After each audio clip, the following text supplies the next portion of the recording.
मित्रांनो, स्वागत आहे तुमचे प्रीती अकॅडमी या आपल्या युट्यूब चॅनेलवर। आज आपण क्लास 8 यातील चॅप्टर नंबर 13 स्वातंत्र्य लढ्याची परिपूर्ती हा भाग आज आपण अभ्यासणार आहोत। यातील काही पार्ट आपण अभ्यासणार आहोत, जसं संस्थानाचे भारतामध्ये विलीनीकरण, त्याच्यानंतर जुनागडचे विलीनीकरण आणि त्याच्यानंतर हैदराबाद मुक्तीसंग्राम हा भाग आपण आज इथे अभ्यासणार आहोत। तर मग व्हिडिओ स्टार्ट करूया। बघा, लक्ष द्या, संस्थानाचे भारतामध्ये विलीनीकरण मध्ये काय, भारतात लहान लहान मोठी अशी 600च्या वर संस्थाने होती।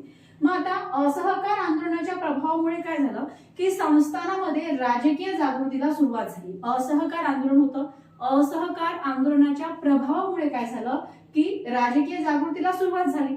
संस्थानामध्ये प्रजामंडळी म्हणजे काय की संस्थानामधील प्रजेच्या हितासाठी व त्यांना राजकीय अधिकार मिळावे यासाठी काम करणाऱ्या जनसंघटना होत्या। प्रजामंडळी म्हणजे, ठीक आहे। मग आता 1927 मध्ये काय झालं की अशा प्रजामंडळाची मिळून एक अखिल भारतीय प्रजा परिषद स्थापन करण्यात आली। ओके, मग त्यामुळे संस्थानामधील चळवळीला चालना मिळाली। भारत स्वतंत्र झाला। भारत स्वतंत्र झाल्यानंतर काय झालं की या संस्थानाच्या विलीनीकरणाचा मग प्रश्न सोडविण्यासाठी भारताचे तत्कालीन जे गृहमंत्री होते सरदार वल्लभभाई पटेल यांनी काय केलं की अतिशय मुत्सद्दीपणे त्यांनी मार्ग काढला आणि त्यांनी काय म्हटलं की बाबा संस्थानिकांना त्यांनी विश्वासात घेतला आणि सर्वांना मान्य होईल असा सामीलनामा त्यांनी तयार केला।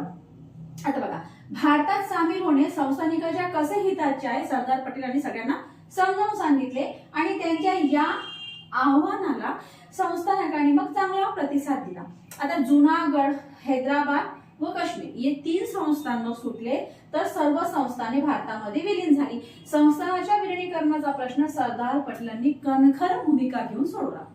इकडे बघा, जुनागडचे विलीनीकरण। आता जुनागडच्या विलीनीकरणामध्ये काय होतं की जुनागडचे जे प्रजा होती, जुनागड हे सौराष्ट्रामधील एक संस्थान होते, मग तिथली जी प्रजा होती त्यांना भारतामध्ये विलीन व्हायचं होतं, परंतु जुनागडचा जो नवाब होता त्याला मात्र पाकिस्तानामध्ये जायचं होतं। पण मग काय झालं की त्याच्या या निर्णयाला काय झालं, तिथल्या प्रजेने कसून विरोध केला। मग काय झालं की नवाब पाकिस्तानामध्ये निघून गेला आणि त्यानंतर 1948च्या फेब्रुवारीमध्ये मग जुनागड भारतामध्ये विलीन होऊन झालं। हे झालं। मग झालं हैदराबाद मुक्तीसंग्राम। आता हैदराबाद मुक्तीसंग्राम मध्ये काय होतं, हैदराबाद हे भारताचे सर्वात मोठे संस्थान होते। त्यामध्ये कोण कोण होते, तेलुगू होते, कन्नड होते, मराठी भाषिक प्रांत होते। मग या ठिकाणी निजामांची एकतंत्री राजवट होती। तेथे नागरी आणि राजकीय हक्कांचा अभाव होता। आपले हक्क मिळवण्यासाठी हैदराबाद संस्थानातील जनतेने काय केलं की तेलंगण भागामध्ये आंध्र परिषद, मराठवाडा भागामध्ये महाराष्ट्र परिषद आणि कर्नाटक भागामध्ये कर्नाटक परिषद या संस्था स्थापन केल्या। ओके, बघा, लक्ष द्या, आपण क्लास 8 हिस्ट्री याचा चॅप्टर नंबर 13 स्वातंत्र्य लढ्याची परिपूर्ती हा चॅप्टरचा आपण अभ्यास करत आहे। आपण सर्वप्रथम काय पाहिलं की संस्थानाचे भारतात विलीनीकरण। मग याच्यामध्ये आपण काय पाहिलं की भारतामध्ये लहान मोठी अशी किती संस्थान होती, 600च्या वर संस्थाने होती। मग आता असहकार आंदोलनामुळे काय झालं की संस्थानामध्ये राजकीय जागृतीला सुरुवात झाली। आता संस्थानामध्ये ते प्रजामंडळी म्हणजे काय की संस्थानातील प्रजेच्या हितासाठी व त्यांना राजकीय अधिकार मिळावे यासाठी काम करणाऱ्या ज्या जनसंघटना होत्या त्यांना म्हटलं काय जात होतं, प्रजामंडळी। म्हणजे काय की बाबा संस्थानातील प्रजेच्या हितासाठी आणि त्यांना राजकीय अधिकार मिळावे यासाठी काम करणाऱ्या ज्या जनसंघटना होत्या त्यांना म्हटलं जात होतं प्रजामंडळी। आलं लक्षात तुमच्या? मग काय झालं की 1927 मध्ये अशा प्रजामंडळाची मिळून एक अखिल भारतीय प्रजा परिषद स्थापन करण्यात आली। ठीक आहे। आता यामुळे काय झालं, मग संस्थानामधील ज्या काही चळवळी होत्या ना त्यांना चालना मिळाली।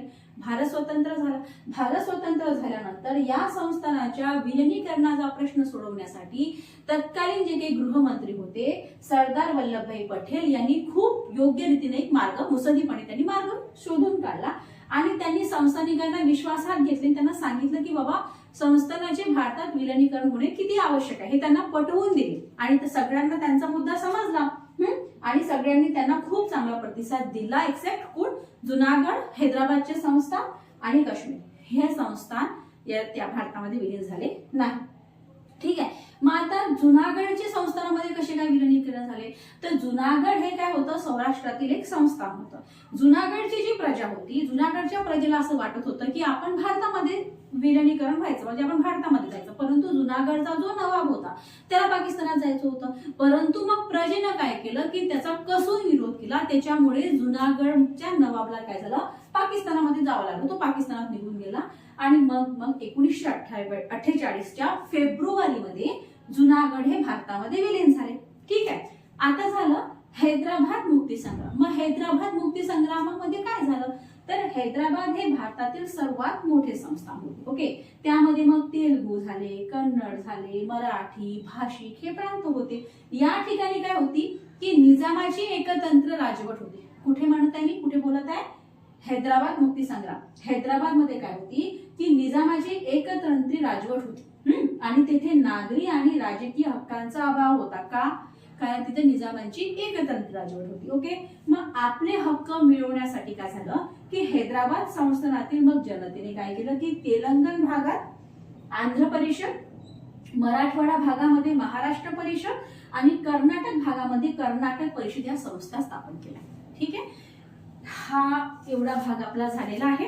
हैदराबाद मुक्ती संग्राम आणखी थोडा याच्यामध्ये आहे आणि त्याच्यानंतर मग हैदराबाद मुक्ती संग्रामातील मराठवाड्याचे वसतीकरण, फ्रेंच वसतीकरण हे 2-3 पॉइंट राहिलेले आहेत. त्यानंतर हा आपला जो काही चॅप्टर आहे तो संपून जातो. ठीक आहे. या व्हिडिओमध्ये एवढंच, थांबू आपण इथे. थँक्यू.